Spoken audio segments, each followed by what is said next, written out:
और इसी चैप्टर से रिलेटेड है, कुछ बातें आपकी जानकारी के लिए बता देती हूँ।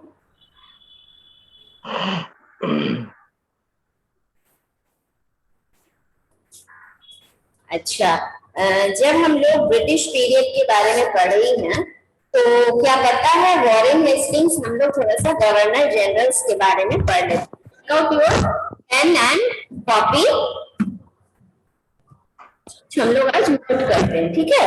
वॉरेन हेस्टिंग्स के बारे में क्या पता है, किसी को कुछ पता है? Share information. If you don't know then I will tell you.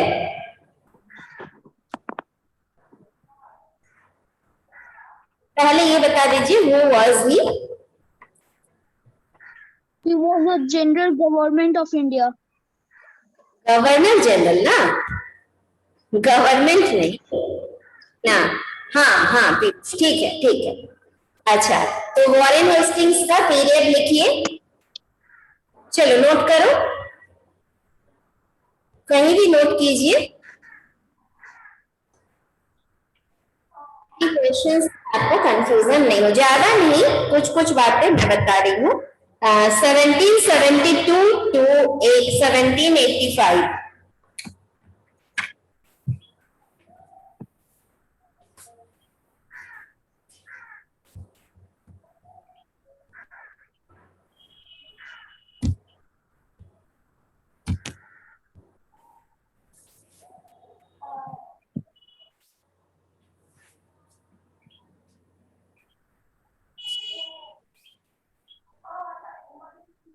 Warren Hastings इनका पीरियड है 1772 to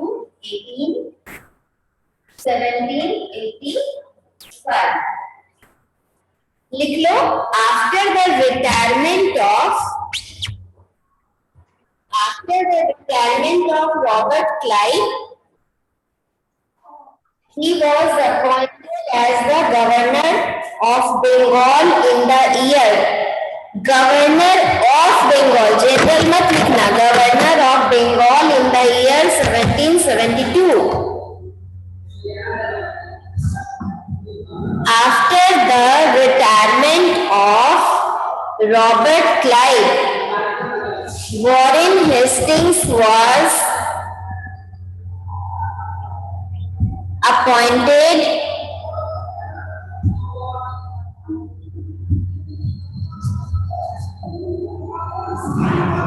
the governor of Bengal in the year 1772.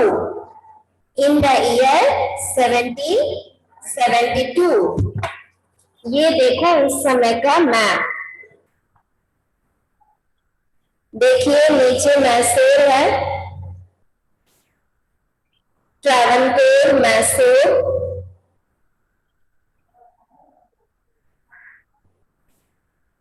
और बताइए क्या क्या दिख रहा है, जाना पहचाना क्या क्या दिख रहा है बताइए। कालीकट दिख रहा है, कालीकट इतना क्लियर नहीं है, क्लियर नहीं है अब मैम। Yes, मद्रास दिख रहा है मैम, मद्रास दिख रहा है। बैंगलोर, मैम मैसूर, कर्नाटक रीजन दिख रहा है। मैम मैसूर, मैसूर कर्नाटक, और इस साइड देखो कालीकट, CALICUT, जो आपने बार बार बैंगलोर, ट्रावनकोर। यस मैम दिख गया। अच्छा, अब देखिए नॉर्दर्न सरदार्स, CARS है, यहाँ पर दिया हुआ है SARKAR। Is it clear? Yes ma'am, yes ma'am, yes ma'am. बता देती हूँ, थोड़ा मैं देखकर बताती हूँ। मराठास, गायकवाड़, होलकर, सिंधिया, राजपूत और अवध, इन लोगों का कहाँ पर है देखिए, वन बाय वन देखिए।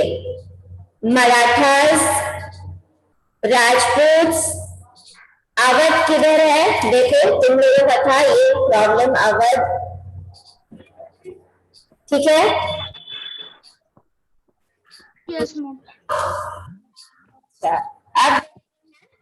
हम लोग लॉर्ड कॉर्नवालिस का बताओ, उनके बारे में बताइए। ज्यादा नहीं, मैं छोटे छोटे सवाल करूंगी। Lord Cornwallis, tell me 2 sentences about him. जल्दी से बता दो, क्या पॉलिसी अडॉप्ट की थी, किससे related?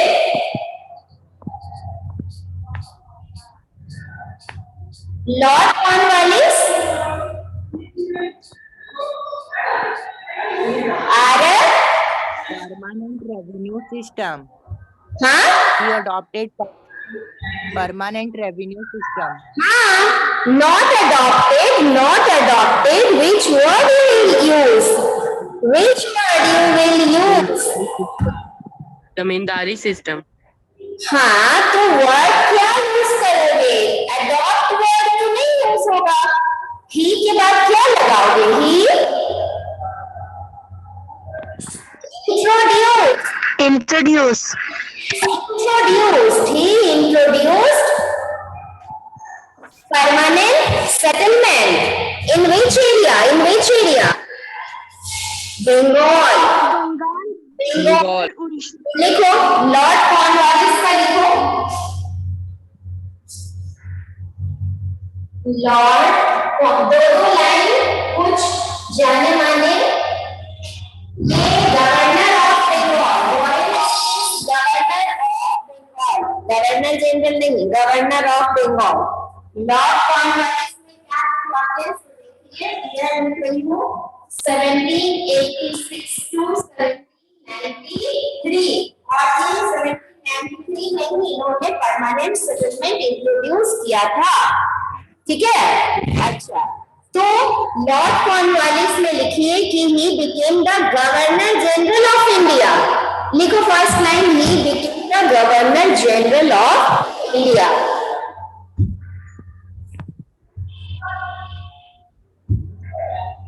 He became the Governor General of India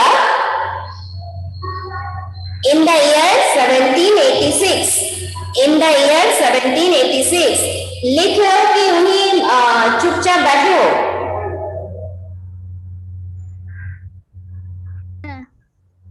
हम लिख रहे हैं। Okay. In the year 1786, he became the Governor General of India. अब लिखो, एक लाइन लिखो, he adopted the policy of non-intervention. He adopted the policy of non-intervention. NON, छोटा सा हाइफन दो, INTERVENTION, non-intervention in the internal affair of India. In the internal affair of India. किसी के मन में सवाल आया कि इसका मतलब क्या है? किसी एक वर्ड का, किसी एक वर्ड का Yes, ma'am. क्या सवाल आया? Non-inheritance. नहीं, मैंने तो नॉन इनहेरिटेंस वर्ड यूज नहीं किया है। मैंने कहा कि he adopted the policy of non intervention in the internal affairs of India. तो इस सेंटेंस में क्या कोई ऐसा वर्ड है जो आपकी समझ नहीं आई हो, या फिर आप समझ रहे हो तो बोलिए। है कोई ऐसा वर्ड जो आपकी समझ में नहीं आ रही हो? It means not taking interest. मैं 100% श्योर हूं कि आपको ये इसमें कुछ बातें ऐसी है जो इस सेंटेंस में आपकी समझ में नहीं आया। नॉन इंटरवेंशन समझ में आया आपके? Non intervention, Yes, ma'am. It means that हाँ, someone else cannot intervene into one's policy. Non intervention का मतलब है नॉट इंटरफेयरिंग। ठीक है, नॉट इंटरफेयरिंग। तो ये क्या अडॉप्ट किए कि not interfering in the affair of foreign nations relations but still retain diplomacy and trade.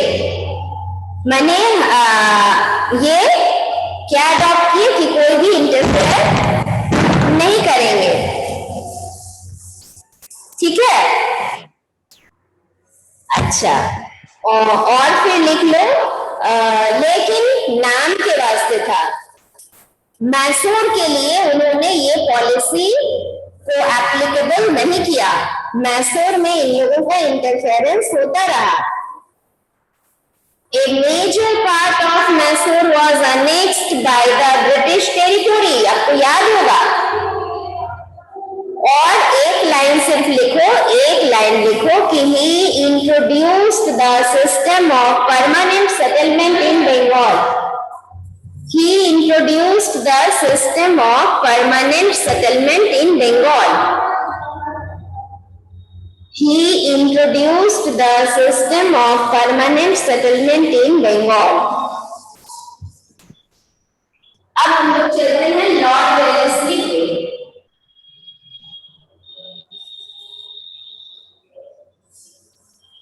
Lord Wellesley का पीरियड था 1798 टू 1805। 1798 टू 1805। अब इनके बारे में अगर 2 सेंटेंस लिखने बोलेंगे तो आप क्या लिखोगे?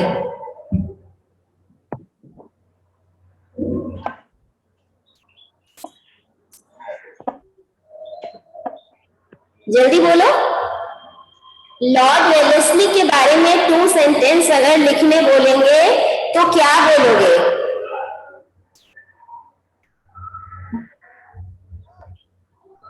आज पहली बार देखी हूँ किसी को एडमिट होते, लेकिन वो फिर गायब भी हो गई।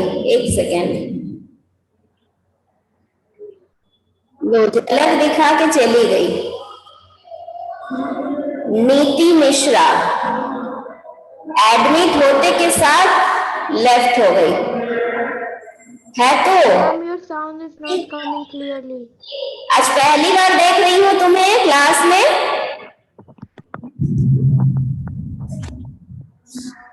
मैम समझ ही नहीं आ रहा मैम बिल्कुल। क्या बोले दिव्यांश?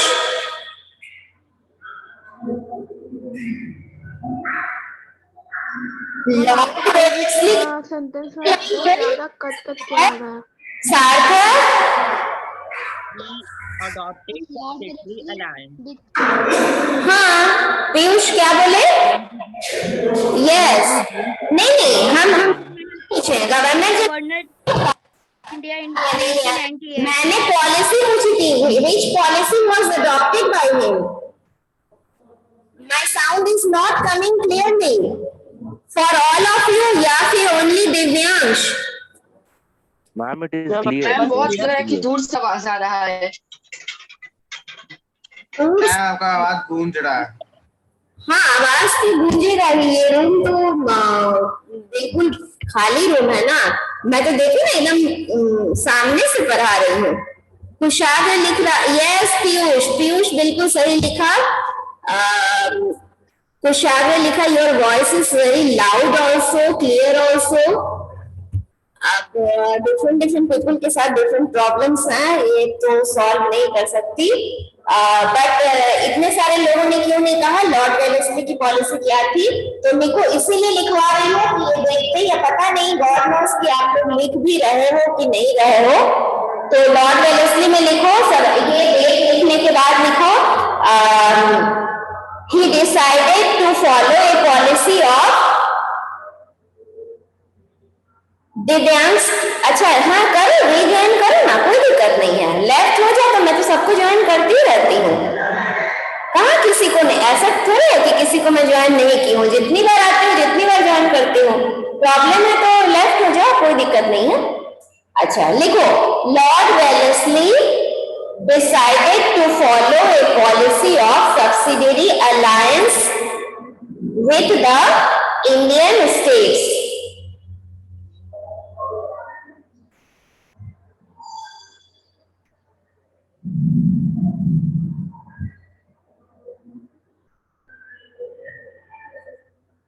हो गया?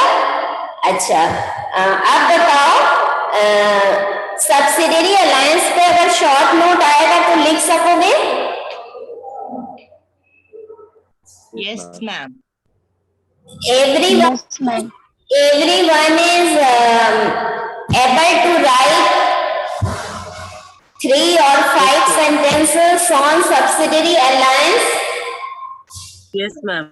ओके, सिर्फ सार्थक ही बोल रहा है, बाकी लोग नहीं बोल रहे हो? अच्छा, अब होगा मिंटो। मॉर्ले मिंटो रिफॉर्म आपने अभी पढ़ा, हाँ डेट पढ़ा है आपने। सोर्सेस ऑफ इंफॉर्मेशन वाले चैप्टर में मॉर्ले मिंटो रिफॉर्म आपने पढ़ा है।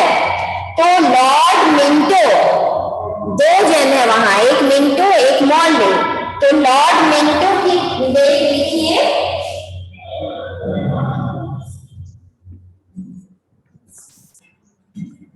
लॉर्ड मिंटो, इनका डेट है 1807 to 1830।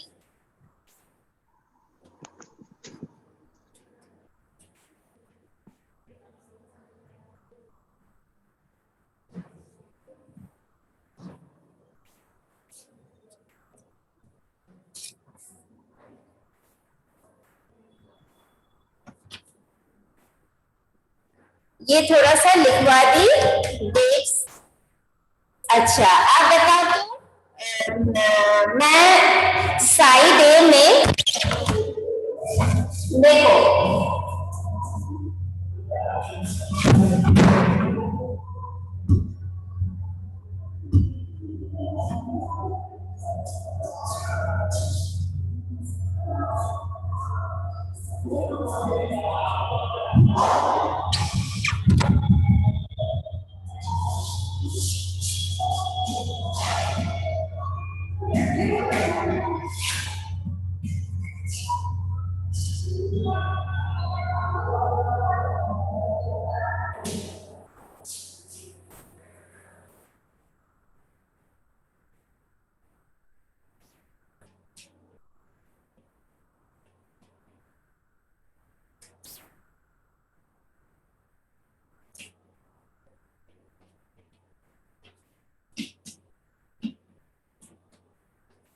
अब बताओ,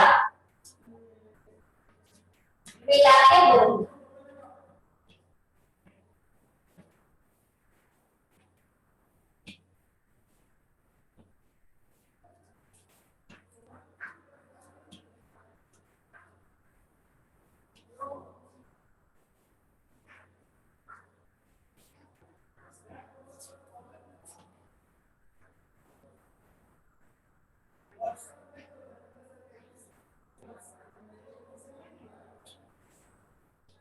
मिलाओ,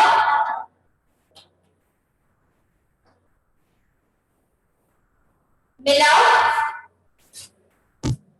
ma'am Lord Cornwallis permanent settlement. Yes, Lord Wellesley ma'am first governor general, नहीं sorry ma'am, Lord Wellesley subsidiary alliance. हाँ, Tipu Sultan ruler of Mysore. Ruler of Mysore. हाँ, Warren Hastings first governor general of India. Yes, Warren Hastings first governor general of India. अब देखो हम लोग वहां पे आ गए ना, जिस आंसर को लेकर हम लोग को प्रॉब्लम था, है ना, एक मल्टीपल चॉइस में था। तो इस तरह से हम लोग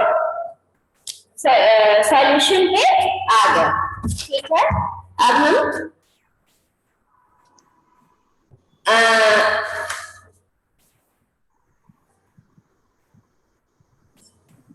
British conquest of India was complete by 1856 AD. ब्रिटिशों की जीत कब तक खत्म हुई? 1856 AD। किसके जस्ट पहले? मेरे सेंटेंस को सुनकर क्या लग रहा है, किस इंसिडेंट के जस्ट पहले ब्रिटिश कॉन्क्वेस्ट कंप्लीट हो गया था? Near about first war of independence. Yes, First War of Independence. 1857। और हमने अभी जस्ट कहा कि British conquest of India was complete by 1856 AD। No part of India was independent of British control. कोई भी पार्ट इंडिया का बचा नहीं था इंडिपेंडेंट। From British control. ठीक है, तो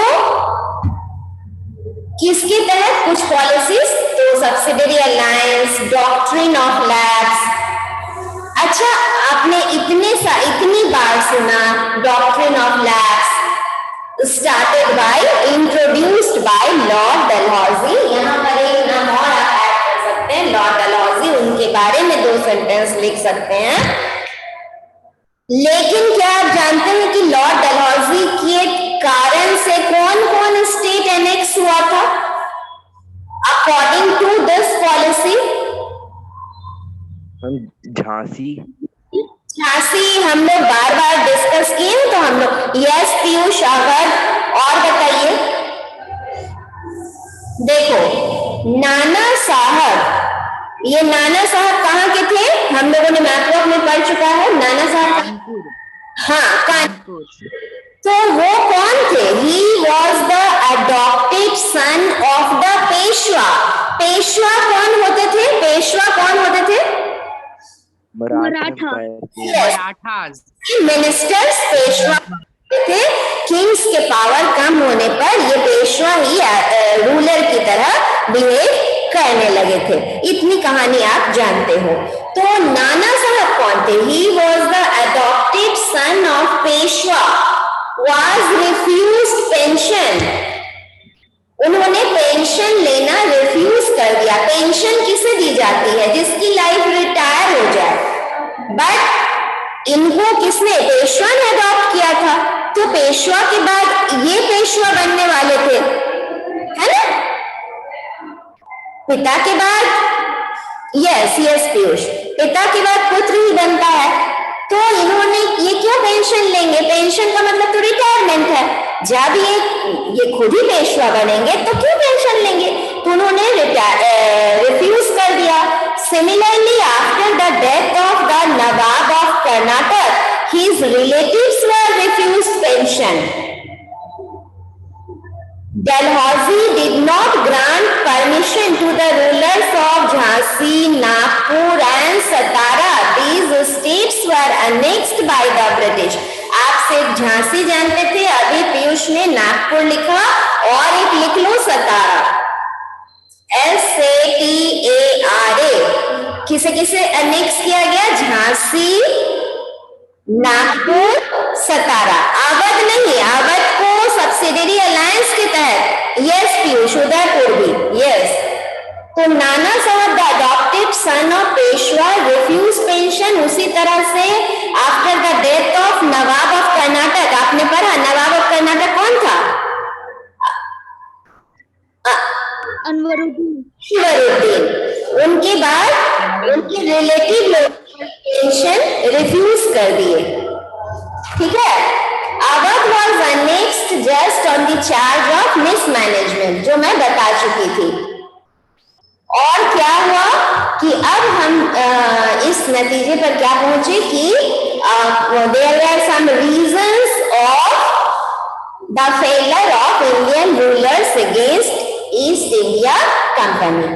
अब क्या बता सकते हो कि what were the reasons of the failure of Indian rulers? 2-4 reason हम लोग डिस्कस कर लें। क्या क्या कॉज था जिससे कि इंडियन रूलर, आपने इतने सारी कहानी सुनी, बंगाल को उनके क्लच में जाते देखा, कर्नाटक को देखा, अवध को देखा, फिर सिखों को देखा, फिर किसको देखा? मराठा को, महाराष्ट्र को देखा, मैसूर को देखा। तो किस निष्कर्ष पे आप पहुंचे कि what were the reasons of the failure of Indian rulers? हाँ पीयूष, ठीक है, एक पॉइंट पीयूष ने दिया, दे वेयर नॉट यूनाइटेड। अगर इसे हम 5 नंबर के क्वेश्चन में दे और इसके लिए 100 to 150 वर्ड्स लिखने हो तो आप क्या करोगे?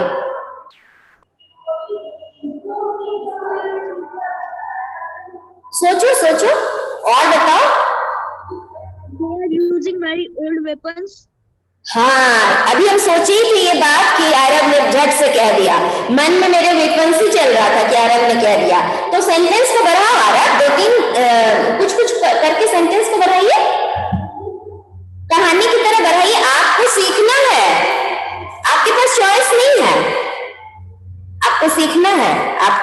बात को बढ़ा के लिखनी आनी चाहिए, लेकिन वो स्टोरी नहीं लिखना है। हिस्ट्री और स्टोरी में थोड़ा सा ही फर्क है कि कोई स्टोरी हिस्ट्री कब बनती है, जब उसमें डेट्स हो,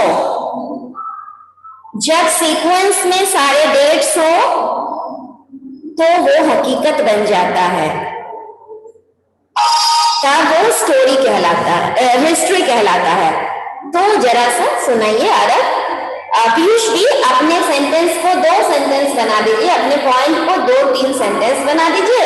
आरव ने भी जो कहा है 2-3 सेंटेंस बना दीजिए, और बाकी लोग थोड़ा सोचिए कि इसके बारे में 1-2 पॉइंट और क्या बोल सकते हैं। किसी के दिमाग में कुछ है? Well, it हाँ हाँ, क्या? British हाँ, सुन रहे हो? have well disciplined army हाँ हाँ, and they are well equipped with arms and ammunitions. Very good, Piyush. There was not strong leadership. Very good, very good. और भी बता सकते हैं? फेलियर ऑफ द रिवोल्ट वाला भी कुछ पॉइंट्स इसमें ऐड कर दे सकते हो। अभी जस्ट हम लोग फेलियर ऑफ रिवोल्ट 1857 का क्वेश्चन आंसर आपको करवाए हैं। they are fighting for their own kingdom. हाँ, very good. They are fighting for their own reason. The spirit of nationalism was not there. बहुत कुछ आप बोल सकते हैं। और क्या बोल सकते हैं कि lack of efficient administration. Indian rulers rarely had an efficient system of civil and financial administration. Thus, whenever there was a war, the necessary civil and financial support did not come from the subjects. On the other hand, the British could always depend on their business profits for supplementing their war efforts. War करने के लिए तो पैसा चाहिए, Indian के पास कोई भी help नहीं आती थी, लेकिन ब्रिटिशर्स ट्रेड में वो बहुत ज्यादा ह्यूज प्रॉफिट कमा रहे थे। Yes Piyush, it was not properly organised, every ruler was fighting for their own state. Very good. अच्छा, फिर एक पॉइंट और हो सकता है कि industrial revolution in Britain, industrial revolution in Britain. The superiority of the British was strengthened by the technological advancements in Britain as a result of the industrial revolution. They could get a regular supply of better guns, cannons and artillery equipment. Indian economy was relatively in a backward state. Lack of technological progress aggravated the weakness of Indian states.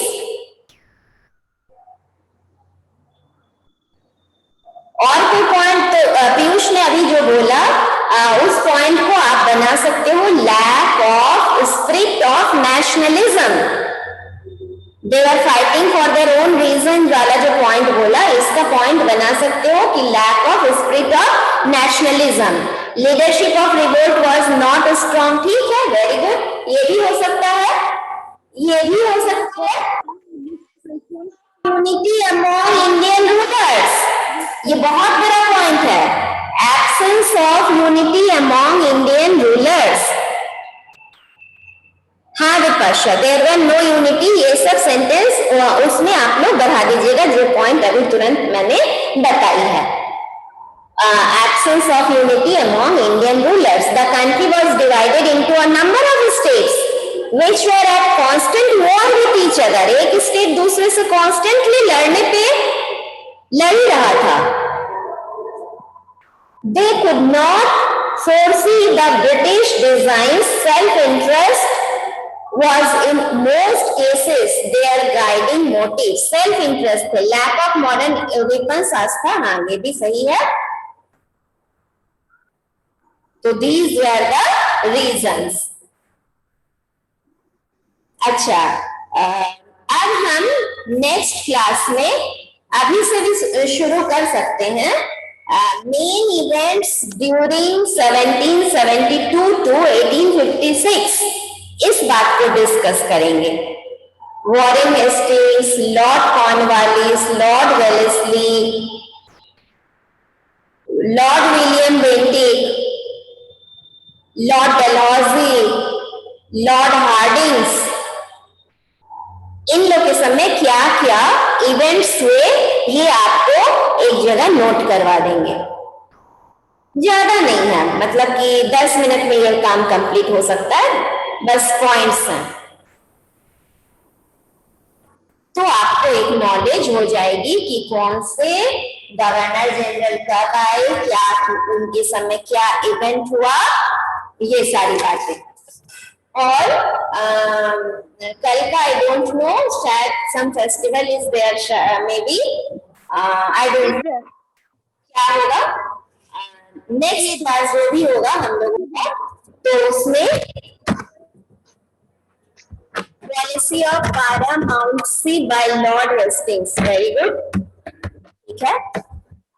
Next class में हम लोग, मैं post कर दूंगी आपको कि कौन सा चैप्टर आने वाला है। आज घर जाके डिस्कशन करके रात में व्हाट्सएप ग्रुप और स्नैप होमवर्क दोनों जगह पोस्ट कर दूंगी।